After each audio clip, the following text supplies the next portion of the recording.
تازہ ترین ویڈیوز کے لیے چینل کو سبسکرائب کر کے بیل آئیکن اور آل نوٹیفیکیشن پر کلک کریں تاکہ آپ کو ملے ہر خبر سب سے پہلے۔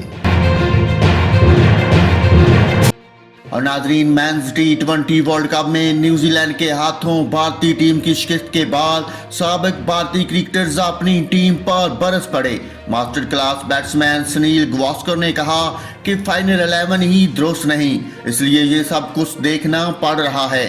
انہوں نے کہا کہ اب ہمیں دعا کرنی ہوگی کہ افغانستان کی ٹیم نیوزی لینڈ کو بری طرح ہرائے۔ ساتھ میں انہوں نے یہ بھی کہا کہ جیسا نیوزی لینڈ کی ٹیم کھیل رہی ہے ایسے میں افغانستان ٹیم کا جیتنا مشکل ہے۔ سابق آف سپنر ہربھجن سنگھ کا کہنا تھا کہ ہم صرف ٹیم سلیکشن کی وجہ سے نہیں بلکہ اچھے سٹروک نہ کھیلنے کی وجہ سے ہارے ہیں۔ اور ناظرین، یہاں پر آپ کو بتاتا چلوں T20 ورلڈ کپ کے پہلے میچ میں پاکستان نے بھارت کو یک طرفہ مقابلے کے بعد 10 وکٹ سے ہرا دیا تھا، جبکہ دوسرے میچ میں نیوزی لینڈ نے بھی بھارت کو یک طرفہ مقابلے کے بعد 8 وکٹ سے شکست دے دی۔